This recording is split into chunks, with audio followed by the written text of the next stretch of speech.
유익하게 하는 은사 지난주에 같이 말씀 나누겠습니다. 지난주에 보았지만 전업 분 곳을 향하여 이 노래 듣지 않고 같이 한번 불러보겠습니다. 자, 여기 있습니다.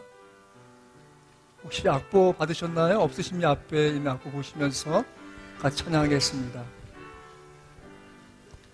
저 높은 곳을 향하여 날마다 나아갑니다. 내 뜻과 정성 모아서 날마다 기도합니다. 내 맘 붙드사 그곳에 있게 하소서. 그곳은 빛과 사랑이 언제나 넘치옵니다. 외로움과 죄가 있는 곳 나 비록 여기 살아도 빛나고 높은 저곳을 날마다 바라봅니다. 내 주여 내 맘 붙드사 그곳에 있게 하소서. 그곳은 빛과 사랑이 언제나 넘치옵니다. 의심의 안개 거치고 근심의 구름 없는 곳 기쁘고 참된 평화가 거기만 있사옵니다. 내 주여 내 맘 붙드사 그곳에 있게 하소서. 그곳은 빛과 사랑이 언제나 넘치옵니다. 험하고 높은 이 길을 싸우며 나아갑니다. 다시금 기도하오니 내 주여 인도하소서. 내 주여 내 맘 붙드사 그곳에 있게 하소서. 그곳은 빛과 사랑이 언제나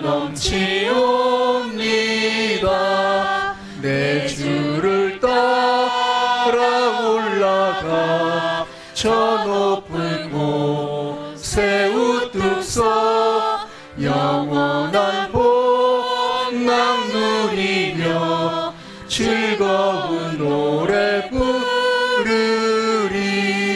내 주여 내 맘 붙드사 그곳에 있게 하소서. 그곳은 빛과 사랑이 언제나 넘치옵니다. 아멘. 예, 여러분, 우리의 마음이 늘 저 멀리 빛과 사랑이 넘치는 천국만 바라보는 인생이 아니라 이 땅에서도 하나님의 그 신령한 그 은혜로 이 땅에서도 우리 마음에 차고 넘치는 빛과 사랑으로 살아갈 수 있도록 믿음을 주신 줄 믿습니다. 여러분이 있는 곳이 그리스도의 사랑이 그리스도의 빛이 임하는 곳입니다. 언제나 기억하십시오. 사람들은 성경을 보는 게 아니라 성경을 통해 믿는 사람을 봅니다. 믿습니까? 다시 말씀드릴게요. 여러분, 우리 주변에 믿지 않는 사람들은 성경을 믿지 않아요. 그렇기 때문에 믿음이 없는 것이죠. 하지만 그들은 성경을 통해서 믿는 사람들을 봅니다. 믿습니까? 사실 우리 서로도 마찬가지예요. 여러분, 제가 예수 믿는 사람이고 성경을 통해서 믿음을 얻은 사람인데 제 삶에 많은 오류와 많은 실수와 많은 범죄함이 노골적으로 드러나고 폭로된다면 과연 우리 교회는 무사할까요? 무사하지 않죠. 마귀는 할 수만 있으면 우리가 성경을 믿는 사람으로서의 삶에서 무너지게 하고 성경을 믿는 사람으로서의 삶에서 벗어난 삶으로 유혹하고 있어요. 그래서 끊임없이 우리가 하나님 말씀에 주목해야 되고 이 말씀에 귀를 기울일 줄 믿습니다. 그러면 그 성경의 빛이 내 안에 임하고 그 성경의 진리의 빛이 내 얼굴을 밝게 하고 내 삶을 밝게 하고 내가 하는 곳곳에서 어둠을 물리치는 일들을 행할 수 있다고 믿습니다. 우리 설교 말씀을 왜 듣고 성경을 왜 배워야 합니까? 그것은 이 땅이 어둡기 때문에, 이 땅이 혼돈과 무질서 가운데 있기 때문에 하나님의 은혜가 필요한 세상이기 때문에 우리가 아직 천국 가지 않고 이 땅에 남아있는 것입니다. 그것을 잊지 않기를 바랍니다. 자, 고린도전서는 예수님 몸된 교회에 대한 말씀으로 정리되어 있습니다. 지난주 배운 거 정리합니다.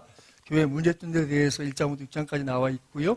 그 교회 질문들에 대해서 응답한 내용이 후반부 7장부터 16장까지의 내용입니다.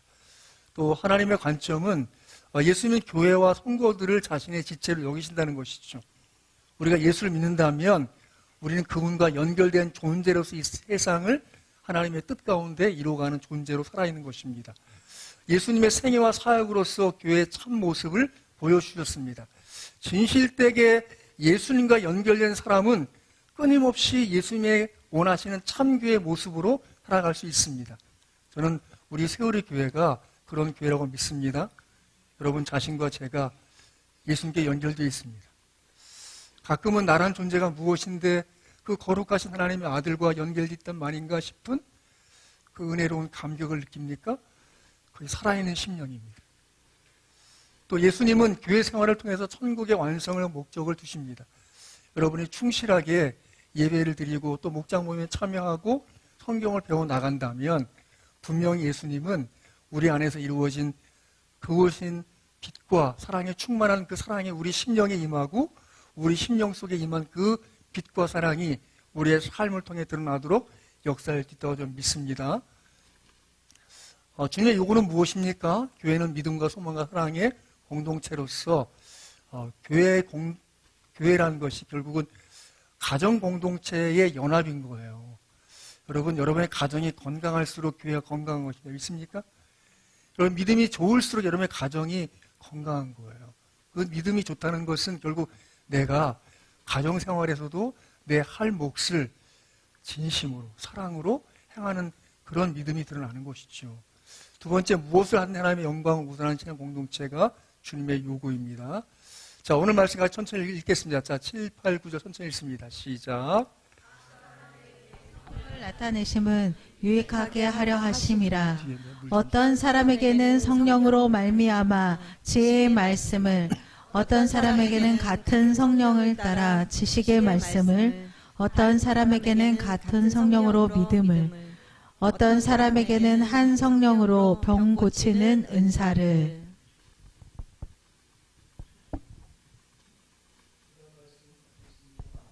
어떤 사람에게는 능력 행함을, 어떤 사람에게는 예언을, 어떤 사람에게는 영들 분별함을, 다른 사람에게는 각종 방언 말함을, 어떤 사람에게는 방언들을 통역함을 주시나니 이 모든 일이 같은 한 성령이 행하사 그의 뜻대로 각 사람에게 나누어 주시는 것이니라.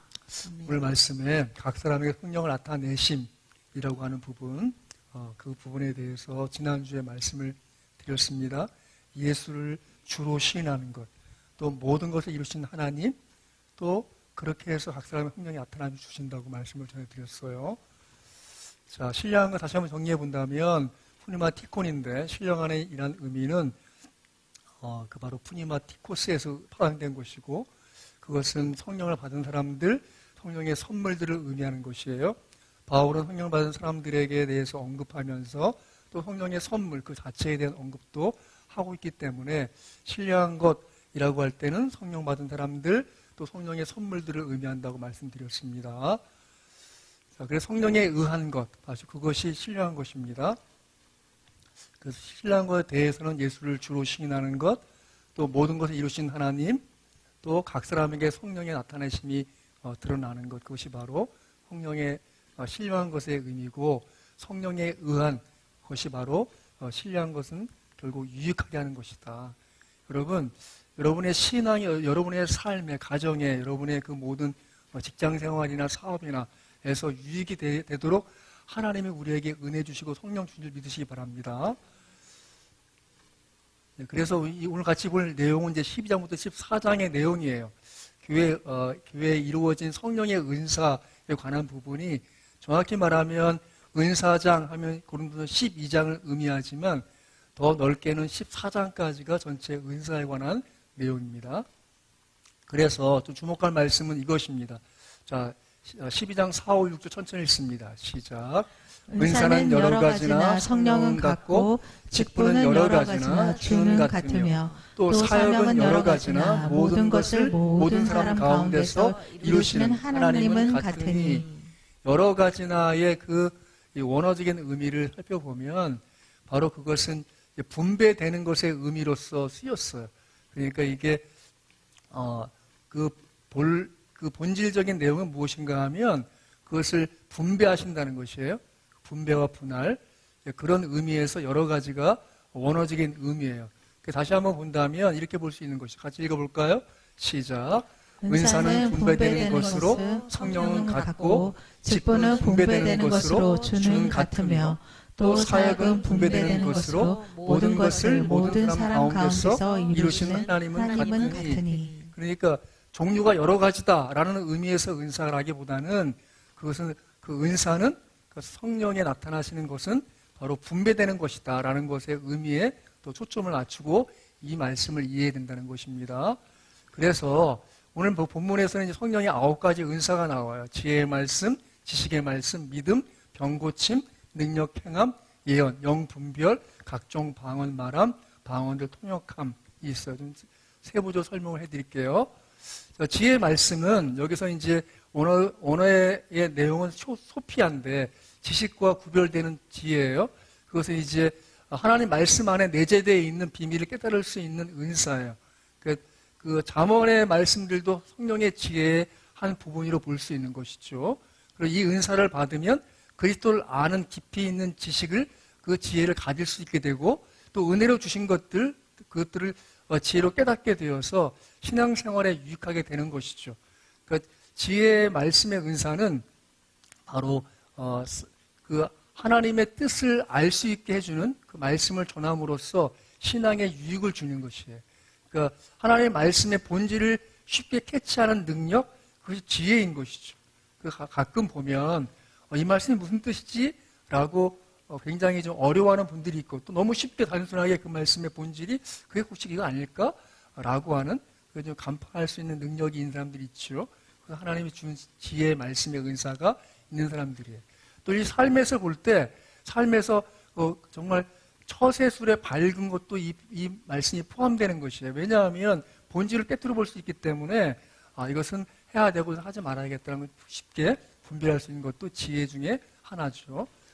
또 지식의 말씀의 은사, 지금 내용을 지금 고린도전서 12장에 8절을 지금 설명하고 있는 거예요. 8절. 자, 지식의 말씀, 지식이란 그노시스란 그 헬라어예요. 하나님을 아는 지식이에요. 예수 그리스도를 아는 일에 필수적인 지식이기 때문에 모든 그리스도인들은 어느 정도 이 지식을 가지고 있는 것이죠. 그러니까 예수님에 대한 이해라는 것은 영적인 이해가 있어야 받아들일 수 있는 것이에요. 그래서 이 예수님에 대한 믿음을 고백할 수 있다는 건 성령이 이미 그에게 임하셨고 그의 그것을 이해할 만한 지식의 이 말씀의 은사가 임한 것이라고 볼 수 있는 것이죠. 이 지식의 말씀은 특별히 신학자들이나 말씀을 증거하는 목회자들에게 주신 은사예요. 제가 볼 때는 이 지식의 은사가, 지식의 말씀의 은사가 임한 사람들은 탐구심, 호기심, 지적 갈증이 많은 사람들이에요. 그래서 지금 이 말씀의 본질이 무엇인지 자꾸 캐묻고 알아보고 조사하는 것에 지치지 않는 마음이 있을 때 이 지식의 말씀의 은사가 임한 것이죠. 그래서 그냥 단순히 듣고 잊어버린 것이 아니라 들은 것에 정말 본질이 뭔지를 더 캐묻는 마음이, 호기심이 있고 알고자 하는 마음이, 탐구심이 있다면 지식의 말씀의 은사가 있는 것이죠. 그래서 신학자들은 우리는 그냥 이게 한글로 읽고 끝내지만 조금 더 신학을 연구하신 분들은 헬라어를 공부해야 되겠다 싶어서 헬라어를 또 공부하고 단순히 헬라어 단어 뜻만 아니라 헬라어의 그 문장의 어구들을 파악하고 우리는 그냥 있지만 이 헬라어는 남성 명사, 여성 명사, 중성의 의미를 가지고 있고 또 시제가 명확해요. 그래서 이 신학을 공부할 때 히브리어가 좀 총체적인 지식을 가르쳐 준다면 이 신학적인 헬라어는 좀 세부적인 지식을 연구할 수 있게 되어 있어요. 그러니까 성경이 쓰여진 그 내용을 보면 히브리어가 그림 언어라고 볼 수 있다면 이 헬라어는 마치 연구 언어예요, 연구 언어. 그러니까 하면 할수록 더 공부할 게 많아요. 제가 월요일에 오전마다 이제 성경 연구 모임에 참여해서 주무를 하고 있어요. 미국에 있는 이제 설교 연구하시는 그 교수님하고 한국에 있는 목사님들하고 해서 한 7명, 적으면 5명 그렇게 모여 주무를 해요. 그 미국에서 한 이제 오후 6시에요. 우리가 오전 10시 정도면. 그 시간에 이제 한 2시간 하는 건데 하면서 깨닫는 건 뭐냐면 하나님 말씀 연구한다는 건 연구할수록 공부할 게 더 많은 거예요. 우리는 그냥 읽고 뭐 주석을 정도만 봐도 이해가 되겠지만 성경을 더 깊이 연구한 분들은 원어의 의미가 어떻고 이 문장은 앞에서 문장에서 해석한 부분을 다시 해석하신 것이고 또 뒤에 어느 부분에도 연결되어 있고 뭐 이렇게 지적 탐구심을 놓치지 않고 계속 하나님의 말씀을 연구해서 그 말씀을 깨우쳐서 누군가에게 깨닫게 해줄 수 있는 것. 일반적으로 볼 때는 교회에서 봉사할 때 교사들에게도 이 은혜가 임한 것이죠. 아이들에게 어떻게 하면 더 쉽게 가르칠까? 그런 고민을 하게 된다는 것도 지식의 말씀의 은사가 이미 임하고 있는 거예요. 사실은 그런 마음이 있을 때 좀 더 연구하는 마음이 필요하겠지요. 세 번째, 믿음. 같은 성령으로 믿음을 은사로 주신다고 말씀하고 있어요. 모든 그리스도인들은 믿음을 가지고 있어요. 믿음이 없이는 누구든지 예수 그리스도를 믿을 수 없기 때문에 구원이 불가능하죠. 그래서 이런 의미에서 일반적인 믿음을 포함해서 여기서 말하는 믿음은 조금 더 하나님의 뜻을 이루는 면에서 선언하고 선포할 수 있을 정도의 그 믿음을 의미하는 거예요. 이 은사를 받으면 말씀에 대한 믿음이 남달리 강하기 때문에 그 신앙생활이 대단히 능력이 있으며 구하는 기도에도 능력이 따르는 것이죠. 제가 가끔 믿음을 생각할 때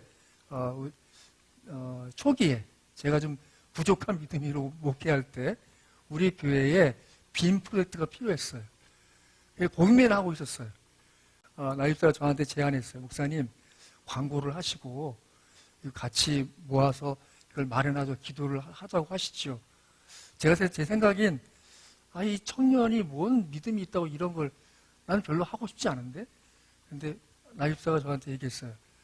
하시면 하나님이 하실 게 있지 않겠습니까? 그래서 이제 그 분의 의견을 존중해서 주보에 그냥 실었어요. 실고 우리가 이 빔프로젝트를 마련하기 위해선 150만 원이 필요합니다. 그 당시에 이걸로 기도하십시다 하고 이제 제가 그 주보에 그때부터 이제 금액을 쓰기 시작한 거예요. 150만 원. 근데 그 다음 주가 지났는데 헌금을 아무도 안 해. 그 다음 주가 지나서 헌금을 아무도 안 해. 그래서 2주가 지났는데 아무도 헌금 안 해서 저 혼자 소가리로 이거 괜히 광고해서 사람들 시험 들겠구나 이런 마음이 들고 있는데 그 주간에 누가 저 찾아왔다가 갔어요. 근데 교회로 50만 원을 헌금했어요. 그 사람이. 그래서 왜 헌금하시냐 했더니 주부에 지금 빔 프로젝트 마련다고 써있길래 사람들 감동함이 있어서 제가 50만 원 헌금했습니다. 그러더니 그 다음에 한 달도 안 돼서 150만 원 다 모아줬어요. 제가 그 일이 끝나고 제가 회개했어요. 내가 믿음이 없구나. 난 믿음 없이 목회하고 있었구나. 죄송한 얘기지만 여러분도 그런 믿음이 다 있어요. 누가 볼 때는 아무것도 안 된다고 생각하고 될 수 없다고 생각하겠지만 하나님 주신 믿음인 사람은 그 일이 어떻게 되면 가능하구나를 볼 수 있는 믿음이 생긴다고요. 그럼 그 일을 얘기하고 헌원해요. 믿음이 없는 사람들이 믿음이 있는 사람 따라가게 되어 있어요, 여러분. 모든 믿음의 세계 일들은 그렇게 이루어지는 거예요. 남들은 그것이 안 된다고 해요. 우리 침례교회가 선교에 강한 교단입니다. 왜 그러냐 하면 우리 침례교 초기 그 선교사 가운데 인도 선교사로 가신 분이 있는데 그분이 영국에서 하나님 나라의 선교에 관한 부분을 설교를 했어요. 이제 그 원래 이제 그 냄비 땜장이 하던 일을 하던 사람이에요. 그리고 이제 언어에 재능이 있어서 이제 교회 그 당시에는 그 신학을 하거나 그다음 뭐 안수하거나 그런 게 아니라 교회에서 말 잘하면 교회가 다 동의해서 목사로 전도사로 세워서 설교를 시켰거든. 근데 그 일을 하게 된 거예요. 그리고 이제 설교를 합니다. 뭐라고 했는가 하면 하나님을 위해서 위대한 것을 기대하라. 하나님을 위해서 위대한 것을 시도하라. 그리고 우리는 하나님의 나라를 위해서 선교해야 됩니다. 라고 했어요. 근데 그 당시에 영국에서의 신학적 분위기는 하나님이 택하신 자를 구원하신다는 것이 너무 강했어요. 그걸 이제 하이퍼 칼비니스트라고 하는데 사람이 할 게 없다. 하나님도 알아서 하신다. 우리가 할 게 뭐 있겠냐. 하나님의 주권을 너무 강조하다 보니까 인간의 책임에 대해서 너무 약하게 얘기할 때 그 사람은 그게 아니고 하나님 하실 일이 있다고 얘기했어요. 그 사람이 윌리엄 켈이라고 이 개신교 선교의 아버지라고 부르는 사람이에요. 그분이 이제 인도로 건너가서 오늘날 우리가 알고 있는 선교사 발굴과 파송, 후원 시스템을 그분이 처음으로 시도한 분이에요. 그분이 나 인도로 선교 갈 테니까 선교하실 분 날 좀 도와주십시오. 해서 선교 후원회를 만들고 그분이 갔어요. 그리고 거기 가서 인도 언어로 성경을 번역하고 거기서 실제로 본인도 인쇄소를 운영하면서 사역하고 그래서 인도 성경을 번역한 그런 분이 바로 윌리엄 켈이에요. 제가 지금 뭐 얘기하죠? 하나님을 위해서 위대한 것을 시도하고 하나님을 위해서 위대한 것을 도전하는 그런 믿음이 있을 때 하나님 그 믿음 통해서 일하십니다. 믿습니까? 여러분 가정적으로 우리 교회적으로 믿음을 통해서 한번 뭔가 바라보세요. 우리 교회 규모에서 어떻게 하나님 나라를 할 수 있을까를 꿈꾸고 그것 때문에 선언하시고 선포하시고 도전하시는 그 믿음의 길을 주님을 축원합니다. 세 번째 볼 것은 병 고치는 은사입니다. 믿음이 있는 사람들에게는 물론 병 고치는 능력도 따릅니다. 여러분이 볼 때 때때로 내가 병 고치는 은사가 없어서 하나님이 병을 못 고친다라는 생각을 갖지 않길 바라요. 믿음으로 모든 것이 이루어지는 거예요. 그래서 야고보서 말씀 보시면 같이 볼까요? 야고보서 5장 13절로 14절, 15절까지 천천히 같이 읽습니다. 야고보서 5장 13, 14, 15 시작. 너희 중에 고난당하는 자가 있느냐? 그는 기도할 것이요. 즐거워하는 자가 있느냐? 그는 찬송할지니라. 너희 중에 병든 자가 있느냐? 그가 교회의 장로들을 청할 것이요. 그들은 주의 이름으로 기름을 바르고 그를 위하여 기도할지니라. 믿음의 기도는 병든 자를 구원하리니 주께서 그를 일으키시리라. 혹시 죄를 범하였을지라도 사하심을 받으리라. 아멘. 제가 이 말씀을 대할 때마다 늘 생각나는 예화는 저희 그 신학대학의 교회사를 가르치던 교수님이 있었어요. 그분의 처음 믿음을 가지고 믿음 생활을 시작할 때 이제 자기 형수님이 무릎 관절염 때문에 너무 아프다고 형수님 이리 오세요. 제가 성경을 읽어보니까 너희 중에 병든 자가 있느냐? 그들은 주의 이름으로 기름을 바르며 그를 위하여 기도할지나 써 있습니다. 여기 기름 뭐가 있어요? 기름은 식용유밖에 없는데 식용유 주세요. 그 사람은 이제 처음 믿는 사람이니까 이 말씀을 그대로 믿고 식용유를 그 물 위에 바른 거야. 사실은 이 말씀의 본적인 의미는 그 당시에 이거 1세기에서 기름 바르는 것은 올리브유가 일종의 치유의 효과가 있기 때문에 발랐단 말이에요. 그런데 이제 그분은 이제 기름이 뭐가 있어요? 식용유가 있다고 하니까 그럼 주세요. 이 말씀 그대로 기름을 바르고 기도하면 나은다고 했으니까 제가 기도하겠습니다. 하고 기도하면 나았다는 거예요. 그 간증을 하시더라고요. 아무튼 여러분 우리가 믿음으로 기도할 때 하나님의 치유의 능력이 드러날 줄 믿습니다. 그것이 기본적인 거예요. 늘 그렇진 않지만 믿음이 있다면 내가 믿고 구하고 하나님의 그 병고침을 위해서 기도할 때는 그 능력이 드러날 때가 있어요. 그런데 이것을 이제 은사로 받는 사람이 있단 말이죠. 은사로. 그래서 그 사람은 기도하면 정말 실제로 병이 나아요. 제가 전도사 시절에 알고 있던 그 교회 집사님 한 분이 있었는데 그분이 그 은사를 받은 거예요. 그래서 시골 교회에서 일할 때 그분이 지혜롭게 그 은사를 활용했어요. 그분은 혼자 기도하지 않았어요. 왜냐하면 남들이 오해할 수 있으니까. 뭘요? 이 사람만 하나님의 능력이 있구나라고 오해할 수 있으니까.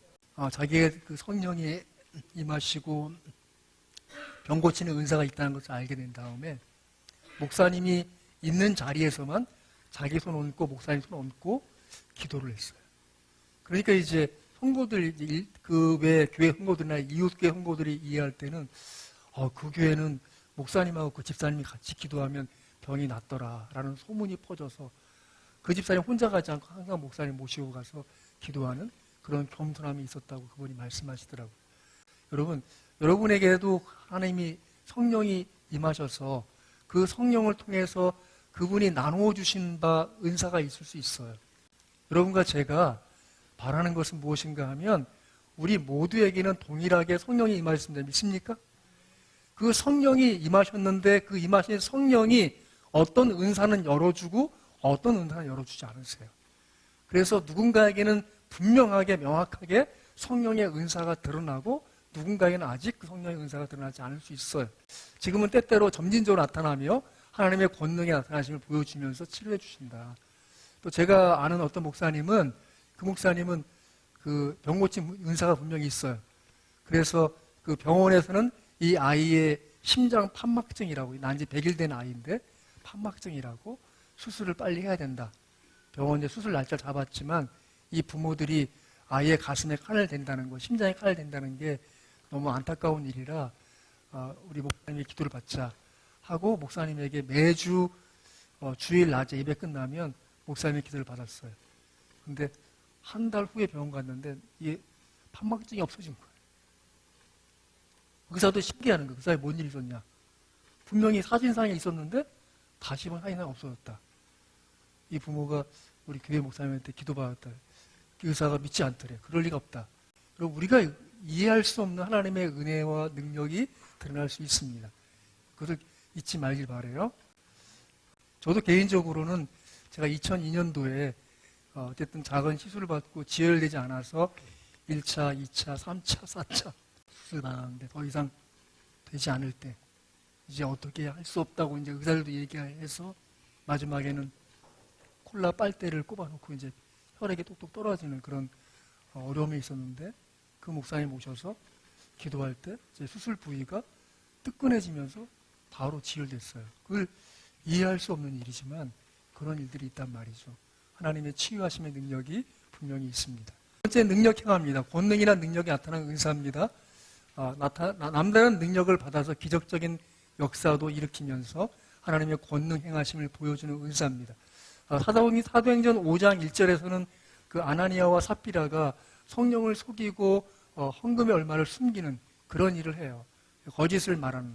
그래서 그 일 때문에 즉각적으로 베드로가 명할 때 그들의 영혼이 그 몸을 떠나는 그 죽음의 심판이 임하게 되지요.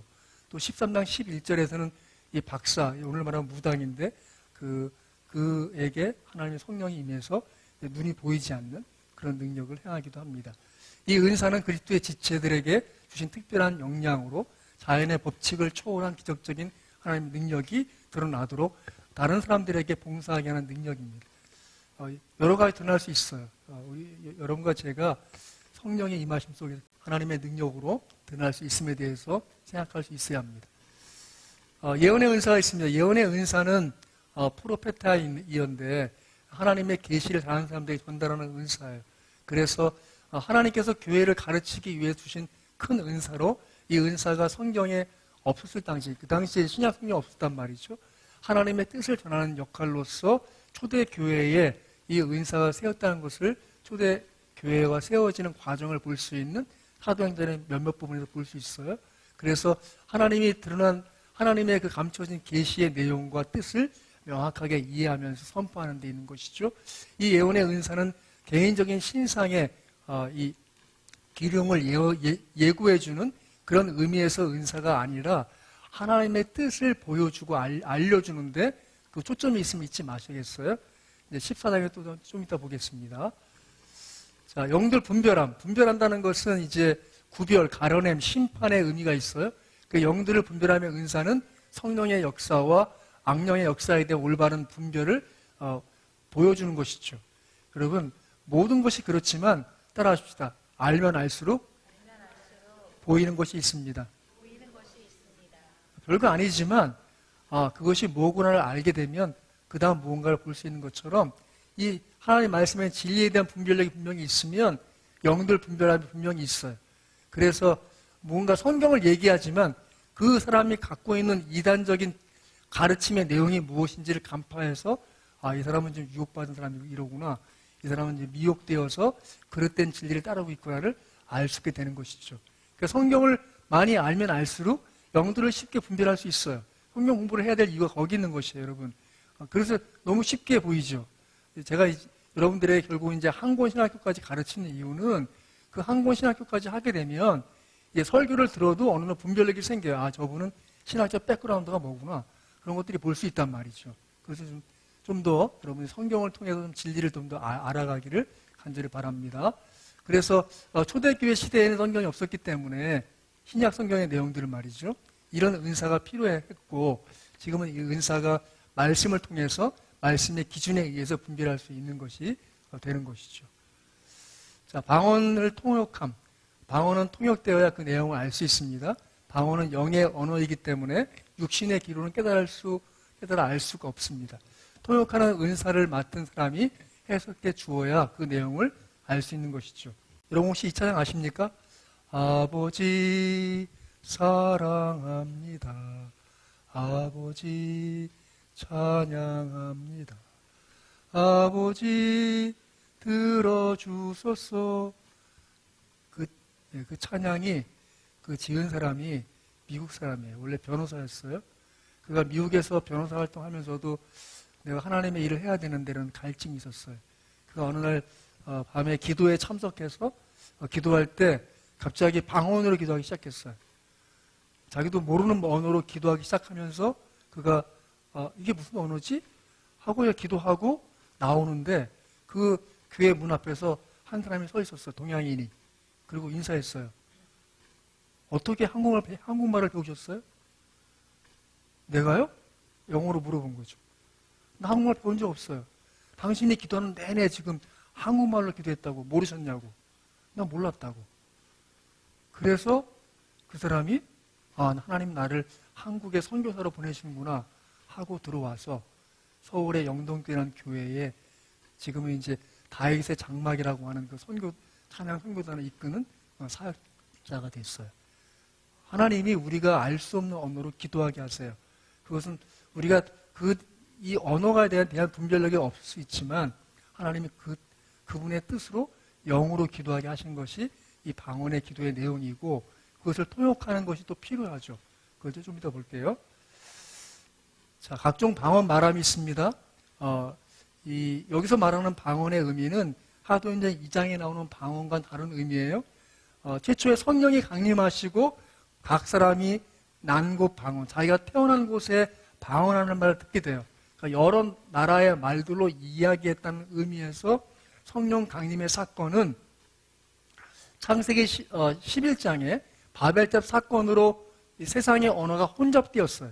그런데 사도행전 2장에 성령이 임함으로 이제 그 언어가 하나님 나라의 언어로 통합되고 있음에 대해서 가르쳐주는 상징적 사건이 사도행전 2장의 성령 강림의 사건이고 거기서 나타난 방언이에요.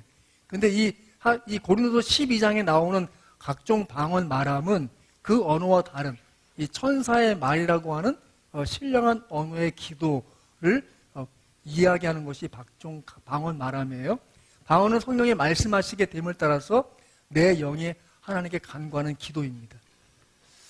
여기 같이 한번 볼까요? 고린도서 14장 19절 같이 읽습니다. 시작. 그러나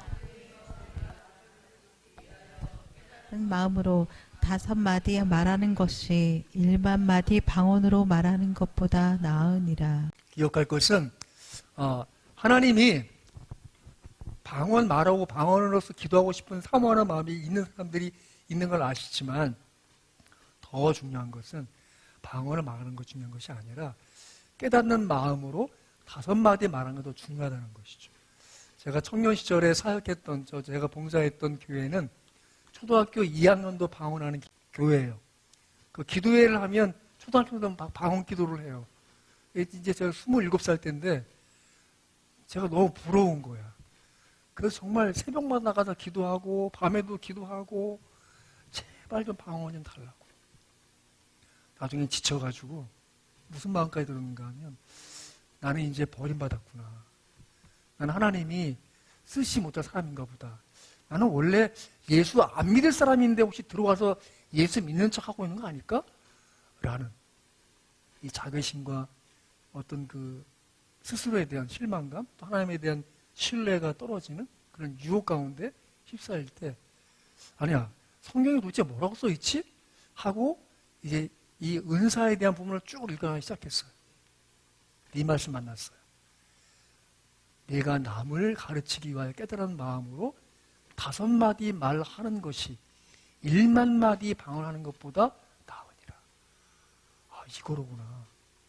나는 그러면 하나님 앞에 지혜의 말씀을 구하고 지식의 말씀의 은사를 구해야겠다.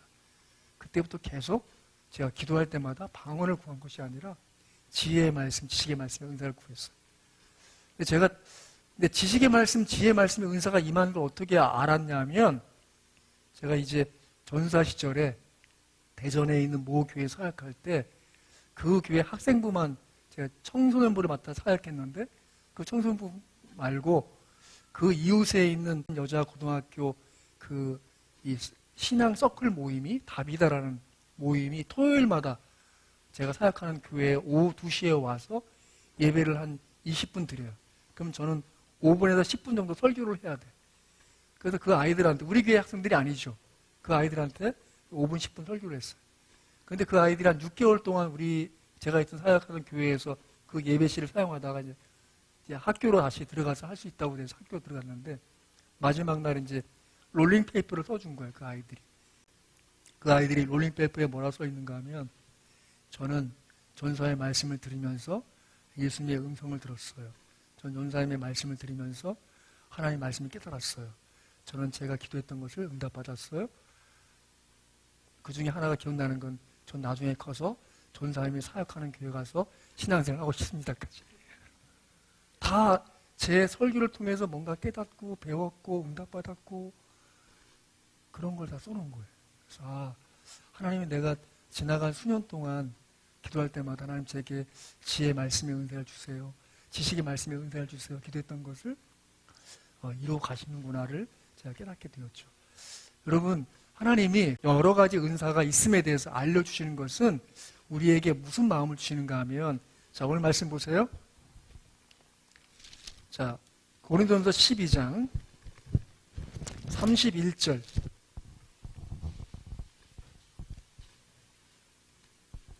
자, 31절 같이 한번 읽습니다. 시작.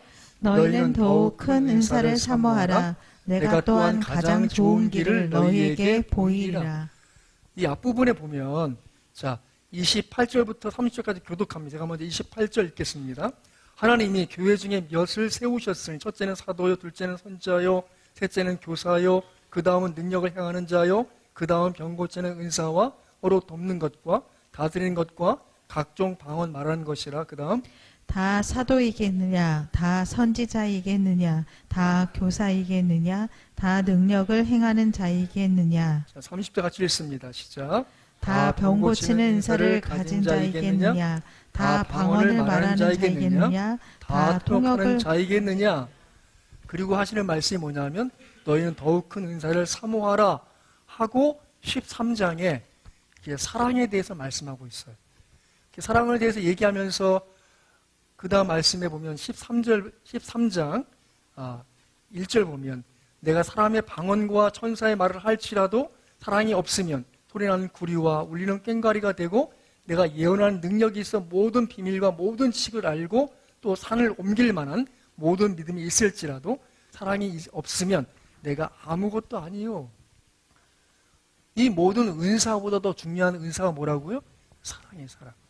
여러분이 방언을 못하고 예언을 못하고 병 고치는 은사가 없고 믿음이 없다고 이 은사 없음에 대해서 탄식하기 이전에 깨닫고 생각할 것은 내게 사랑이 있는가를 깨달아 보세요. 그것이야말로 가장 귀한 은사예요. 그래서 이 12장 은사에 대한 부분이 설명이 끝나고 13장 은사에 대한 이 가장 큰 은사를 너에게 보이리라 하고 13장 사랑을 말하고 14장에 또 부연해서 예언과 방언을 가르치는 내용이 이 13장에 끼어 있다는 것은 은사 중에 은사는 뭐라고요? 사랑이에요, 사랑. 여러분들이 사모하는 마음이 있으시면 사랑을 구하세요. 사랑이 없으면 그 모든 것은 아무것도 아닌 것이죠. 그래서 자 14장 1절 보세요. 자 14장 1절 같이 읽습니다. 시작. 사랑을 추구하며 신령한 것들을 사모하되 특별히 예언을 하려고 하라. 그러니까 사랑을 추구하는 방향에서 그 다음 은사에 대한 기대와 하나님께 간구함이 있어야 되지, 그것이 없으면 그 모든 은사는 아무것도 아닌 게 되어버린단 말이죠. 실제로 병 고치는 은사 있는 사람들이 힘이 무너지고 오히려 신앙을 떠난 사람도 있어요. 오히려 예언을 잘못해서 시험 들고 잘못된 길로 나가는 사람도 있어요. 중요한 건 무엇입니까? 사랑을 추구해요. 사랑을 추구하면서 신뢰한 것을 사모하는 마음이 있을 때 하나님의 은사가 임하는 것이죠. 말하기엔 여러분들이 이 고린도 12장에 있는 은사를 사모하는 마음이 있길 바라요. 그것이 무엇이든 내게 하나님 이미 은사가 있으면 좋겠습니다. 사모하십시오. 그것을 위해서 기도하십시오. 그것을 위해서 때때로 부르짖고 때때로 금식하고 때때로 하나님께 간절히 구하십시오. 분명히 그것이 하나님 사모하는 자에게 주실 것입니다만 가장 중요한 것은 무엇인가 하면 자 12장 보세요. 11절 같이 읽습니다. 시작. 이 모든 일은 같은 한 성령이 행하사 그의 뜻대로 각 사람에게 나누어 주시는 것이니라. 성령이 그분의 뜻대로 나누어 주시는 것이, 내가 사모한다고 해도 하나님이 감당이 안 되겠다 그런 사람 주지 않으세요. 제가 아는 어떤 분은 정말 하나님 앞에 예언하는 은사를 구했어요. 그때 예언하는 은사가 아니라 뭔가 이게 투시의 은사를 받은 거예요. 그래서 그 사람이 뭘 가지고 있는지 무슨 마음인지 그걸 자꾸 알게 되는 거예요. 말하지 않아도. 그러니까 교회 가면 사람 눈 마주치면 자꾸 그 사람의 마음을 중심을 잃게 되고 그 사람의 주머니에 뭐가 있는지 보이게 되고 너무 힘든 거예요. 그래서 하나님 기도했다. 하나님 걷어가 주세요. 걷어가 주세요. 그래서 오히려 그걸 걷어가지고 나서 너무 자유롭게 너 은사 필요 없습니다. 하나님. 그 다음부터 보이지도 않고 들리지도 않고 그러니까 너무 기쁘게 자기는 은사 필요 없다는 거야. 은사 한번 받아봤는데 감당이 안 돼서 너무 힘들어서 그 사람이 기도했더니 하나님 걷어가 주셨다고. 정말 그런 사람도 있더라고요. 그러니까 중요한 것은 사랑을 추구하며 신령을 사모하되 그 태도가 중요한 거예요. 반복해서 말씀하고 있는 것은 무엇인가 하면 이것이에요. 같이 읽습니다. 시작. 너희는 더욱 큰 은사를 사모하라. 내가 또한 가장 좋은 길을 너희에게 보이리라. 그것은 사랑이라고 말씀드렸어요. 그런데 이게 세 번역에 이렇게 되어 있습니다. 같이 읽습니다. 시작. 그러나 여러분은 더 큰 은사를 열심히 구하십시오. 이제 내가 가장 좋은 길을 여러분에게 보여드리겠습니다. 그게 사랑이고 주님의 요구는 무엇인가 하면 14장 40절 모든 것을 시작. 모든 것을 품위 있게 하고 질서 있게 하라. 그 세 번역을 보면 조금 더 쉬워요. 같이 읽습니다. 모든 일을 적절하게 하고 질서 있게 해야 합니다. 그러니까 성령의 은사가 있다고 하더라도 질서를 벗어나면 되지 않는 것이죠. 자, 그래서 10장 31절 있습니다. 시작. 그런즉 너희가 먹든지 마시든지 무엇을 하든지 다 하나님의 영광을 위하여 하라. 하나님의 질서를 따라서 사랑을 추구하면서 은사를 사모하되 그 중요한 건 그것이 하나님께 영광이 되겠는가를 생각하면서 그걸 추구해야 되는 것이죠. 여러분과 제가 하나님이 주실 은사가 있다고 사모하시기 바라요. 이미 임하신 성령은 그것을 나누어 주기를 원하세요. 열어주길 원하세요. 중요한 것은 무엇입니까? 사모하는 마음이 있으셔야 돼요. 구하고 찾고 하나님의 뜻을 따라서 간절히 두드려서 그 성령이 내게 임하신 것이 그 은사가 열리도록, 그래서 하나님의 능력을 따라서 행하는 일들이 우리 가운데 이루어지길 바라고, 중요한 것은 질서 있게 해야 되는 것이죠. 품위 있게, 적절하게. 또 하나님의 영광을 위해서 바라기는 여러분 마음에 신뢰한 것을 사모하는 마음, 또 성령의 여러 가지 은사에 대해서 사랑을 따라서 구하는 그 믿음이 있기를 주 예수의 이름으로 축원합니다.